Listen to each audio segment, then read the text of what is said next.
Hey there, patrons. Welcome to the Know Your Enemy segment of the Utah Outcasts that only you special guys get to listen to. Not everybody that is a fan of the show gets to hear these. So what we're going to talk about this week is our enemy in Jim Bakker. Yeah, we talk a lot of Jim Bakker, if you guys haven't noticed by now. Anyway, let's get into his bio here from Wikipedia. You can follow along if you want to, but the commentary is definitely all ours. So James Orson Bakker, with two Ks, was born on January 2nd, 1940. Oh, that's a shitty birthday. Oh, thanks. Oh, yeah. That's right. I forgot about that. So, yeah, January 2nd, like, that's literally like a week and a day after fucking Christmas. It's like, oh, yeah, you're not getting anything. And it's the day after New Year's, so you're definitely not getting any kind of attention. So maybe that really led him to why he is the way he is. No, I don't think anything excuses him. So just made him bitter. Spread the word Bible Bucket, and I'm so thrilled because you got 24 gifts. This would be great for a Sunday school teacher to buy to give her class for Christmas. That's a good idea. Excellent. This would be something you could pass out in the streets. You could, if you got at work, you could take everybody a Bible and give it to them. Why not the word of the baby Jesus? This is his word, and this bucket, this is a really good heavy-duty bucket. Let's see. I'm not going to do the short list here. So Jim Bakker was born in Muskegon, Michigan, and he's the son of Raleigh Bakker. That's Raleigh, this is spelled, and Fernia Lynette Fern Irwin. Her nickname was Fern. So, and he attended North Central University, which is about the most bland university name I've ever heard in my life. North Central. Oh, do you go to North Central? No, I go to Central South. Like, what? Yeah, but the one on the west side. North Central what? I am tempted to click the link here just to follow. What North Central are we talking about here? Oh, that's going into the rabbit hole right there, actually. Yeah, sorry about that. It is the North Central. Oh, it's owned and operated by 11 Assemblies of God districts in the upper Midwest. It is located in Minneapolis, Minnesota. That's a quality institution right there. And the school was founded in 1930, 10 years before he was born, and is accredited by the Higher Learning Commission of the North Central Association of Colleges and Schools. Oh, hey, how about I read you their mission statement? You want that? Oh, man. Yeah, go ahead. No, because I'm looking at it right here. Jeff, go ahead. Okay. North Central University is a Christ-centered, Bible-based Pentecostal school with a commitment to academic excellence that prepares students to fulfill biblical models of leadership and ministry throughout the world. So they teach you how to beat your slaves just enough so they can get up on that third day. That third day is really important. It's an entire university dedicated to apologetics. That's nice. Oh, we got lots of those. We got lots of those in the United States, and people wonder why we're laughed at. So it being called North Central, can we call it up the ass university? Oh, pretty much. It's to the left. It's up the ass and the left. It's the North Central of the colon. Let's see. North Central inside your colon would be touching your prostate. That is the male G-spot university. Oh, and their motto is "Your life, our mission." Barf. God damn. I'm done with this one. Yeah. In 1966, I'm not going to go on this whole thing. 61, Tammy Faye Bakker. If you're a person of a certain age, you remember Tammy Faye Bakker. Yeah, Jeff's doing it right there. He's doing the streaked mascara. Oh, man, they got married in April 1st. Who the fuck gets married on April 1st? Seriously, guys. I love you. I love you too, April Fools. Just kidding. I'm just kidding, bitch. And they left their Bible college. So they quit higher academics in Bible study. Quote unquote higher academics. To become evangelists. And they had two children, Tammy Sue Bakker and Jamie Charles Bakker, which I wonder if any of them are still Christian. Yeah, they got real creative with their names, didn't they? Yeah, they all sound like serial killers. Well, you got to have three names. Three names. You're either a serial killer or some form of evangelist. And a copy of Catcher in the Rye in your waistcoat, I guess. Well, here's the weird thing. Like, they named their first kid Tammy Sue Bakker, and her last name Chapin. Apparently, she must have got married to a guy named Chapin. But if she kept her last name and it was like this one of these hyphenated last names, not a hardcore Christian. Can I just say that right now? So Tammy Sue Bakker goes by the nickname Sissy. Oh. Isn't that usually happen like with the other, like with the kids following your first kid? Because, oh, go tell your sister, your sissy or something like that. Don't, it's not your first kid. Like if they're calling their kids sissy, it's like, that's fucking weird. Sorry, we're micromanaging here. There's always a lot of use for buckets. There really is. And this you can store things away in that. But this is full. We couldn't get one more. It took 2 dozen Bibles fit in this bucket. And so you have two dozen of these brand new modern English version Bibles. Get them. Let us get them to your house. That would be 24 gifts there if you want to. Or get a bucket extra to put away with the food. That's right. So you can share the word during the last day. In 1966, the Bakkers began working at Pat Robertson's Christian Broadcasting Network, the CBN. Oh. And that's right around the time that they started to like get really fucking huge.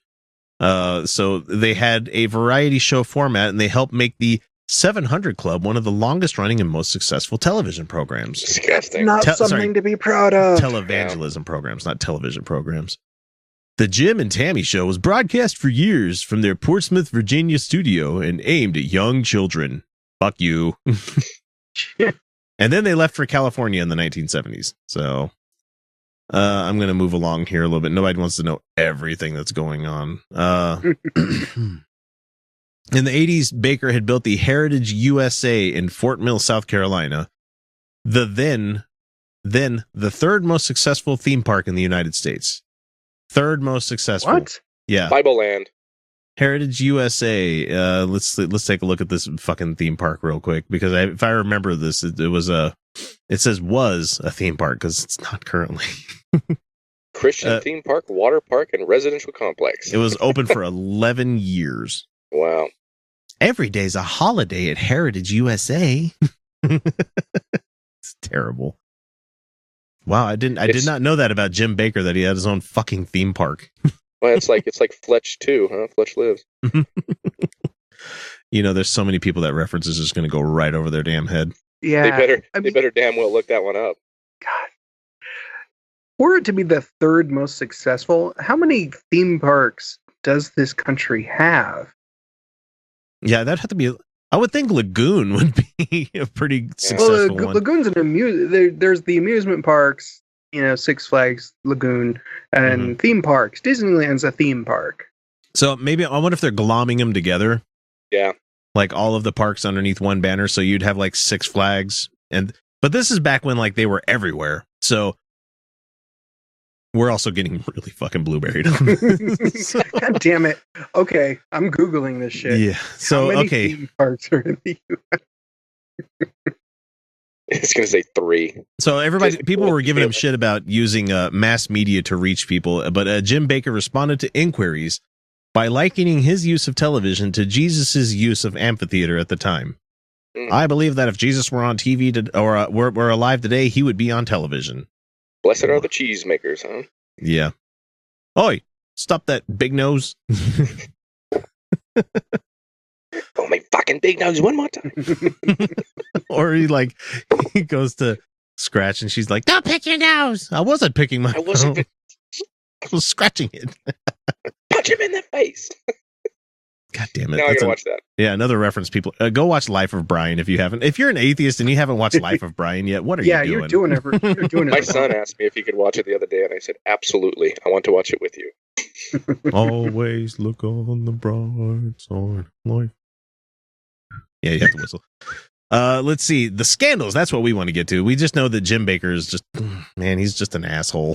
He was dismissed as a minister of the Assemblies of God in 1987, which was probably right about the time This happened. The scandal at the PTL club's fundraising activities between 84 and 87 underwent scrutiny by the media at the time, the Charlotte Observer, back when newspapers could do articles that were investigative journalism. Yep.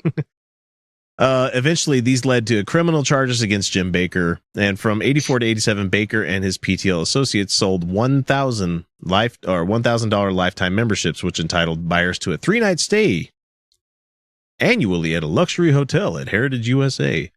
So he was selling people timeshares, pretty much, it sounds like. But yeah, basically. Theme park timeshares. Bible land. Oh, man. You can sleep in the manger. Yo, I'm not going to lie. If Ken Ham came out with a thing where he's like, you can sleep at the top of the ark for like $1,000 and you can come and stay 3 days every year. Yep. I'd be considering doing that because that's pretty decent. It depends on how big the room is. If it's a nice room, I could see paying that kind of money. Yeah, and I want the one with the balcony view, so I can stay 2 nights, and then I'll give it to the local strip club to come to a free concert or a free right on their porch.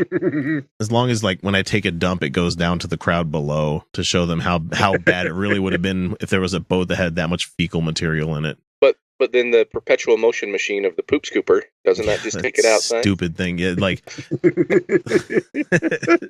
I can't believe he built that thing. And he made an infographic, like a video for this shit. We're talking Ken Ham though. Sorry. Sorry. So, according to the prosecution at Bakker's later fraud trial, tens of thousands of memberships had been sold, but only one 500-room hotel was ever completed. So, let's see. If you were selling a 3-night stay, that's like 120 that you could accommodate per room. So, if you had a 500-room hotel, that'd be 500,000 something memberships you could sell. Then you become like the mug club for like your local brewery and stuff. But that would be dedicating every single one of those rooms to the membership people. To free. Yeah. Mm-hmm. Which is not going to happen. So Bakker sold even more exclusive memberships than could be accommodated, while raising more than twice the money actually needed to buy to build the hotel. And a good deal of the money went into the Heritage USA operating expenses. So you have a nonprofit sending money to a corporation. Doesn't work that way. Which Ken Ham is doing also. Not to get on that topic, but we did talk about it last week on episode 80. And Bakker kept $3.4 million in bonuses just for himself. Like you do. Let's see. He did a $280,000 payoff for the silence of Jessica Hahn, who was, if I remember, isn't she the one that he assaulted? Yeah, he did. Mm-hmm. I can't remember. Was it just a rape or was it an assault? I think it was both. I don't remember. But yeah, she was a 21-year-old church secretary, and she was drugged and raped by Jim Bakker. So he pulled a Cosby. So and another preacher, John Wesley Fletcher, for about 15 minutes. Wow, that's fucking gross, man. Man, that's. Ugh. You were talking about, what was it, a London Bridge earlier? Yeah. Oh no, but finger cuffs, no. Oh. Damn it. So he paid her off for $280,000, and he still went to jail for this shit. Jessica Hahn, a church secretary. Bakker was caught writing her a check for over $200,000 to keep her quiet about their affair. Jessica said it was no affair. It was rape by Bakker and one of his pals. She even showed how it was done for the cameras. And then another man comes in an hour later and has me pinned again, where I have bruises on my back. That is not an affair. That is called rape. Jessica recovered by posing for Playboy magazine. They gave her close to $1 million. But all the sins would catch up with Jim Bakker here, defrocked and found guilty of cheating his followers out of millions. He had risen to the top in front of the cameras. Now the cameras watched without mercy as Jim Bakker and his empire collapsed. We talked about it before, but he did get convicted. It was a 16-month federal grand jury probe. Pube. I don't know why I wanted to say pube so much there. Yeah, I don't know either. I don't know. I mean, it works. Grand jury pube. No. Bakker was indicted in 88 of 8 counts of mail fraud, 15 counts of wire fraud, and 1 count of conspiracy. So they found him guilty on. Guy. They found him guilty of all 24 counts, and he was sentenced to 45 years in federal prison and a $500,000 fine. So he shouldn't be out right now. But the problem is there was a sentencing problem which nullified his sentence. So wait, no, let's see. It wasn't completely nullified. The court held that Potter's statement at sentencing that Bakker actions resulted in those of us who have a religion being lampooned as saps from money-grubbing preachers and priests and evidence in blah, blah, blah. Tammy Faye Bakker and he were divorced in 92. And a little bit later, a sentence reduction hearing was held, and Bakker's sentence was reduced to 8 years. Man. Still has all that money, I'm assuming, huh? Yeah, he's granted parole in 94. Yeah, now he's making his fucking money selling food buckets to people. So his current philosophy, or I should say his all-time philosophy, because the book never changes. It's always the same. So he has currently renounced his past teachings on the prosperity theology, which is a kind of a fucking lie. I mean, he isn't saying like, if you donate money to us, we're going to make sure money comes to you. But at the same time, he is taking people's money and giving them a product that's inferior. Saying that he was wrong in his 96 book. I was wrong. The fuck. Right. I now know the name of my future book. I was wrong, or he was wrong. My favorite is I drank what? He admitted for the first time that he actually read the Bible all the way through in 96. This is decades of him being a fucking Bible thumping Christian. Now he's like, yeah, I read it all the way through. He should have finished college while I was in prison.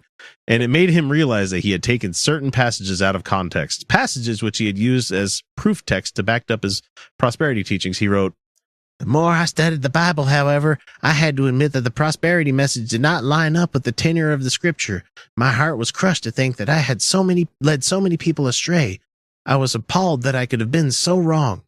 And I was deeply grateful that God had not struck me dead as a false prophet."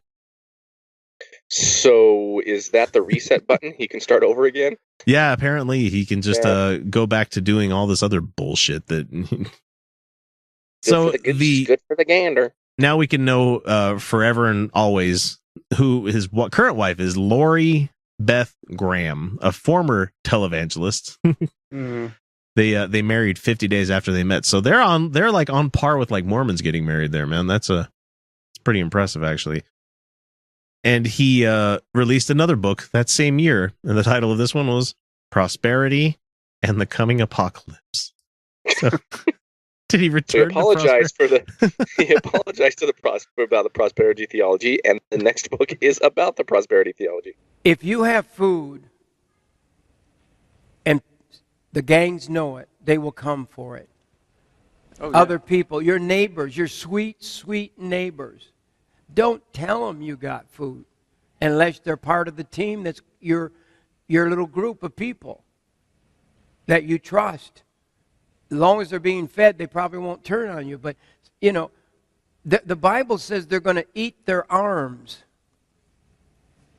The Bible says they're going to eat their babies. Then it says they're going to eat their children. That's what people do when they get hungry.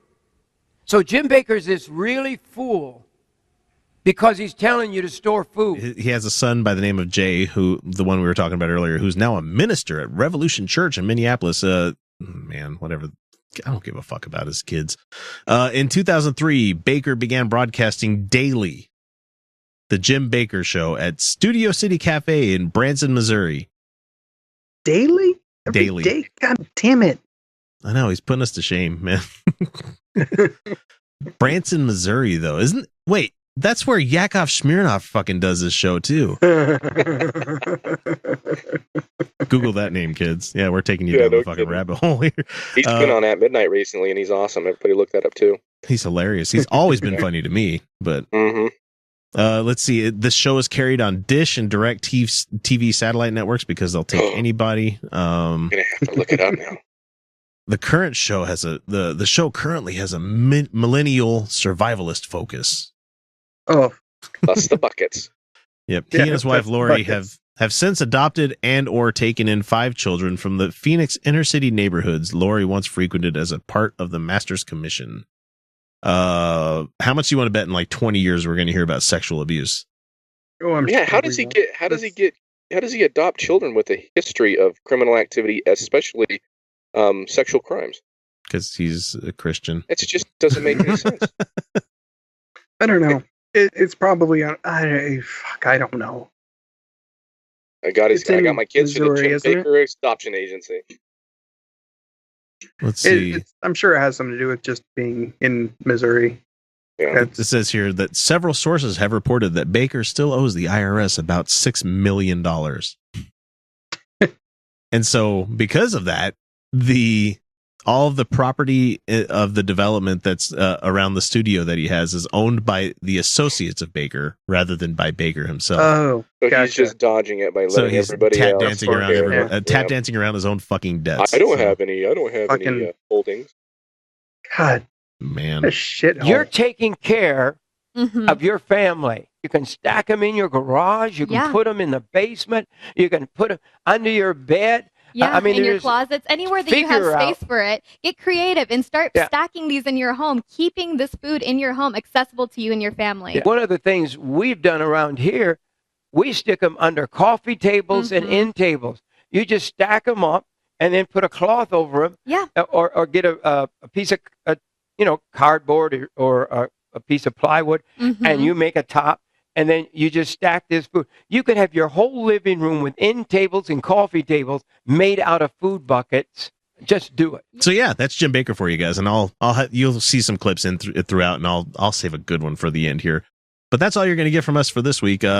Maybe we'll do one again in a couple of weeks because we still are playing catch up, and man, I really want to do one on God. Side 10 Bruggencate because I hate that. And we man. didn't. God, we Yes. didn't even fucking rip on his food buckets. Oh, we could talk about food buckets for a second. I got 2 of them out in the garage.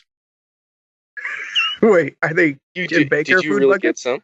Well, they're not Jim Baker ones, but Oh, they're okay. they're 72-hour food buckets. Yeah. That we got from a Mormon family this Christmas, and I'm like, what are you guys trying to say? They want you to be saved in the impending apocalypse by 2 buckets. Like, yeah, Here. my What- kids aren't going to eat Wait, any what of are this the shit, right? What's in the buckets though? What's in the buckets? It's like the assorted kind of stuff. Like it gives you like okay. 3 different meals for 5 people, or no, for 3 people for like 3 days, and I'm like, like some of the stuff in there, I'm like, even I wouldn't eat this shit.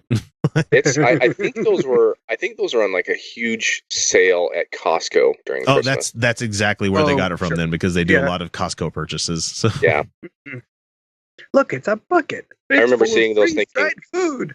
Oh, I need something to put my shit in. I'll just dump the food out. I'm not gonna lie, I might come to use some of that stuff in the future. We'll see. Yeah. Let's save us some I money. don't Patrons, get to it. I will eat a food bucket if you raise enough money for us. There you go. Anyway, yeah, food buckets. So if you haven't listened to a show, well, if you're a patron of this show and you haven't heard a Jim Baker clip where we talk about his food buckets, especially the one about using it as furniture, They make an excellent coffee table. like, are you really even paying attention to our show? So, I mean, you know all this stuff. You love hearing about it, and I'll put a good video in here at the end. Talk to you guys soon. You're going to dream Jim Baker. Oh. Oh. Oh, dear God. Oh, God. Oh. I turn my back on her. Oh. Turn. Oh. Oh, my God. Oh. Oh, good.